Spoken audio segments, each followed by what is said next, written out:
안녕하세요. 한인동물병원 원장 이얼입니다. 오늘은 강아지를 키우시면서 먹어서는 안 되는 음식, 아마들 많이 알고 계실 것 같지만 어떤 거는 먹으면 안 되는지, 어떤 부분에서 위험한지 간략하게 알아보는 시간을 갖도록 하겠습니다. 첫 번째 살서제 쥐약은 각각의 이제 성분들이 문제를 일으키는 경우들이 많은데요. 첫 번째로 브로메탈린이라는 성분이 있습니다. 이건 좀 상당히 좀 오래된 물질들이긴 하는데 중추신경계에 영향을 끼치고 보통 먹은 후 2 내지 24시간, 그 범위가 좀 넓죠. 2 내지 24시간 내에 증상이 발생을 하게 되고, 중추신경계 쪽에 영향을 끼치다 보니까는 전반적으로 얘가 조금 이렇게 기력이 떨어진 듯 보인다거나 평소와 다른 비정상적인 행동을 보인다거나, 그 다음에 조금 이렇게 과하게 자극에도 좀 과민하게 반응을 하거나, 심한 경우 경련 이런 등의 증상이 보일 수가 있습니다. 기타 걸음걸이가 좀 이상하다거나 마비가 온다거나 눈이 이렇게 마구 가만히 있는 상황에서도 이렇게 흔들리는 안구 진탕 증상들이 나타날 수가 있고요. 그 다음에 포스파이드라는 성분을 갖고 있는 쥐약 같은 경우에는, 이거는 앞서서 말씀드렸던 성분들하고 달리 몸 안에서 이렇게 기체 형태가 돼서 중독을 유발을 하고 또한 자극을 유발을 하게 됩니다. 그래서 먹고 난 이후에 얘가 안에서 기체 형태가 되면서 문제를 일으키기 때문에 소화기계 증상도 나타날 수가 있고요. 드물게는 심폐 관련 증상들이 나타날 수도 있습니다. 마찬가지로 중추신경계 관련된 증상들을 유발을 하고 가스 형태로 문제를 일으키기 때문에 만약에 구토를 유발시킬 경우에 2차적으로 기체가 노출이 되어서 주변에 있는 사람들이라던가 다른 동물들에게도 2차적인 문제를 끼칠 수 있는 그런 형태입니다. 세 번째로는 콜레카시페롤, 비타민 D3 성분인데요. 이 같은 경우에는 고칼슘혈증 혹은 고인혈증, 그 다음에 급성심부전 같은 증상을 유발할 수가 있습니다. 신장 쪽에 영향을 끼치다 보니까는 앞서서 말씀드렸던 그 중독물질들하고 달리 증상이 발생하는 데까지는 시간이 조금 필요할 수 있고요. 신장 관련된 증상들이기 때문에 소변을 많이 보고 물을 많이 먹는 다음 단요의 증상, 혹은 기력이 떨어진다거나 밥맛이 떨어진다거나 혹은 구토를 한다거나 이런 증상들이 나타날 수도 있습니다. 마지막으로 이제 항응고제 성분, 혈액이 잘 굳지 않도록 하는 항응고제 성분이 쥐약에 포함되어 있을 수 있는데요.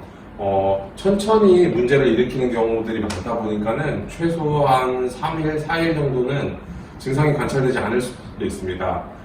혈액이 조금 이렇게 응고에 영향을 끼치고 그런 문제들 때문에 아이가 이제 무기력해진다거나 운동 능력이 떨어진다거나 혹은 이렇게 점막을 살펴봤을 때 점막 색깔이 창백하게 변한다거나 혹은 호흡곤란, 기침 이런 증상들이 나타날 수가 있습니다. 두 번째로 살충제. 살충제의 대표적인 성분으로 이제 피레스린이라는 성분이 있는데, 실제로 이거는 그 강아지들 심장사상충약이라고 말씀드리면서 이렇게 바르는 형태로 되어 있는 외부 기생충제제, 스파돈 형태의 외부 기생충제제에 실제로 포함되어 있는 성분들이에요. 강아지보다는 고양이에서 민감하고, 보통 이제 다견 환경 혹은 강아지 고양이를 같이 키우신다거나 고양이들을 여러 마리 키우신다거나 이런 상황에서 심장사상충약, 바르는 형태의 심장사상충약을 다 같이 적용했을 때 반드시 말씀드리는 것들 중 하나가 핥는 문제들, 서로 핥거나 그루밍하는 과정에서 강아지도 마찬가지지만은 그런 성분들을 섭취하게 되지 않게끔 관리해 주십사, 이런 말씀들을 꼭 드리는데 이런 성분들하고도 관련이 있을 수 있습니다. 나타날 수 있는 증상은 과도한 침 흘림 혹은 구토, 아니면은 이렇게 토할 것 같이 하는 오심 증상, 그다음에 혹은 과하게 흥분을 한다거나 경련 든 것 같은 신경계 증상, 그리고 호흡이 상당히 많아지고 호흡하는 걸 힘들어하는 이런 증상들이 나타날 수도 있습니다.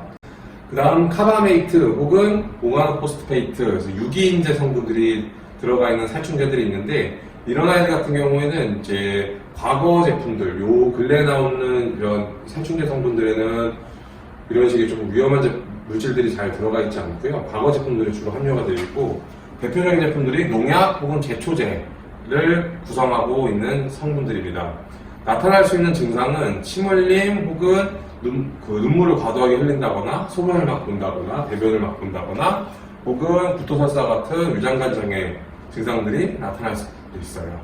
그래서 그다음 가정용 제품으로 세 번째, 가정용 제품에서는 이제 대표적으로는 집에서 사용하시는 여러 가지 세제들 혹은 락스라던가 욕실 청소하는 세정제들 이런 성분들이 대표적으로 문제를 일으킬 수 있는데, 첫 번째 락스 성분 제제 같은 경우에는 우리도 실제로 락스를 아주 매우 높은 농도로 희석을 해서 사용을 하는 것처럼 소량에 의해서도 유장관 장애가 유발될 가능성이 매우 높고요. 기타 비누라던가 샴푸, 세탁세제 같은 이런 계면활성 성분들, 이런 아이들 같은 경우에도 먹었을 경우 침 흘림, 구토, 구강대항 같은 증상들을 유발시킬 수가 있습니다. 그 다음에 요거는 지금 이제 가정용 제품으로 되어 있긴 하는데, 가정용 제품뿐만 아니라 식품에서도 똑같이 말씀드릴 수 있는 내용들이에요. 자일리톨 성분, 이제 알고 계시는 분들도 이제는 많으시고 하신데, 우리 천연 감미료라고도 알고 있고 껌 성분으로도 알고 있는 자일리톨이라는 성분이 강아지한테서는 문제를 일으킬 수가 있습니다.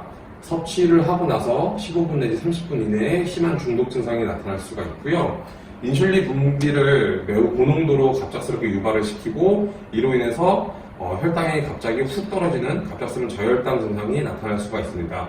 그리고 고농도로 섭취할 경우에는 간에도 큰 문제를 일으킬 수 있기 때문에 자일리톨 성분에 대해서는 조금 잘 알고 계시면 좋으실 것 같아요. 기타 문제를 일으킬 수 있는 화학 물질들로 이제 첫 번째 탄화수류, 쉽게 얘기해서 휘발유, 경유, 페인트 이런 식으로 휘발성 있는 물질들, 유기물질들에 대한 부분들입니다. 이거는 노출되는 위치에 따라서 먹었을 경우에는 소화기계 문제, 과도하게 흡입할 경우에는 호흡기계 문제, 피부에 많이 묻거나 노출될 경우에는 피부에 문제를 일으킬 수 있고요. 그 다음 자동차 워셔액, 요거는 신경계 증상을 유발하거나 구토, 그리고 가쁜 호흡 등을 유발할 수가 있습니다. 다음 자동차 구동액, 요것도 급성 심부전을 유발할 수 있고, 이거는 매우 소량 15ml 정도의 아주 소량만으로도 치명적일 수 있기 때문에 주의를 해주실 필요가 있습니다. 그래서 이런 종류들에 대한 화학물질에 의한 중독도 파악을 해주시면 좋으실 것 같고요.